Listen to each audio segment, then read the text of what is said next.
Sir ఒకే ఒక్క chance. Corporation పదవుల కోసం కొత్త నేతల క్యూ.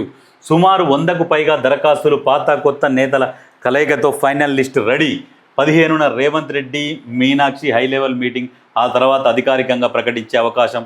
స్థానిక సంస్థల ఎన్నికలను దృష్టిలో ఉంచుకొని సమన్యాయం. సార్ ఒకే ఒక్క ఛాన్స్. చాలామంది అప్లికేషన్లు పెట్టుకున్నారు, కానీ ఈ అధిష్టానం కూడా ఎవరైతే నిత్యం ప్రజలలో ఉంటారో వాళ్లకు పట్టం కడితే పార్టీ బాగుపడుతుంది.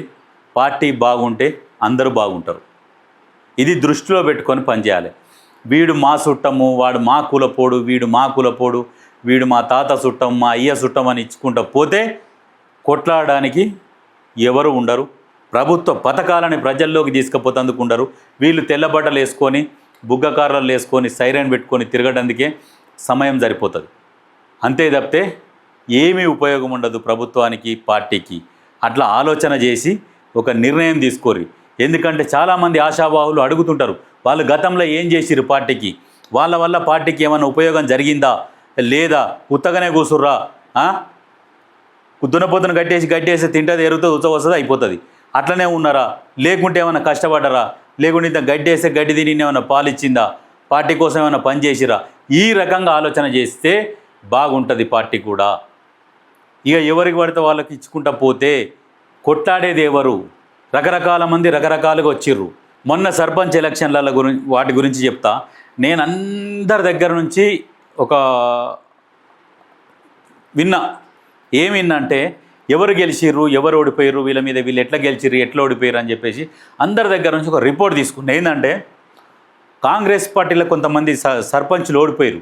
ఎవరయ్యా సర్పంచులు అని ఆరాధించిన. బీఆర్ఎస్ నుంచి కాంగ్రెస్లోకి వచ్చి పోటీ చేసిన సర్పంచులు ఓడిపోయారు. ఎందుకంటే బీఆర్ఎస్ మీద ఇంకా వ్యతిరేకత సావలే. అందుకనే బీఆర్ఎస్లో నుంచి కాంగ్రెస్లోకి వచ్చినా వాళ్ళని ఓడగొట్టిరు.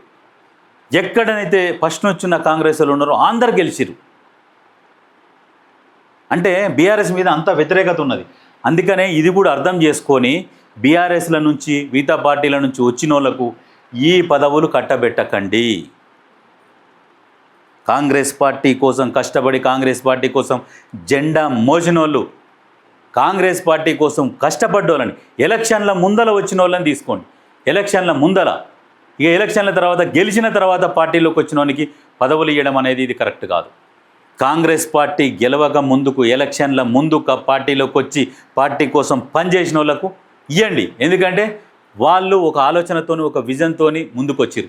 ఎందుకంటే మేము వస్తాం, మేము కొట్లాడతాం, ఈ పార్టీలో ఉండి ఏదన్నా గెలుస్తామా ఓడతామా అని ఒక ధైర్యం చేసి వచ్చిరు చూడు, అటువంటి వాళ్ళకి ఇస్తే నో ప్రాబ్లం. కానీ పార్టీ గెలిచినాక పార్టీలోకి వచ్చిన వాళ్ళకి ఇవ్వడం ఇది కరెక్ట్ కాదు. ఆలోచన చేసుకోండి.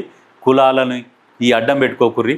ఈ నామినేషన్ పోస్టులు మాత్రం దాదాపు ఒక్క వర్గానికే ఇవన్నీ పదవులు దక్కుతున్నాయని చెప్పేసి ఆరోపణలు వస్తున్నాయి. వీటన్నిటిని తలదన్నేలా ఒక డిఫరెంట్గా కష్టపడ్డ వాళ్ళకి ఇచ్చుకుంటూ పోతే చాలా సంతోషం.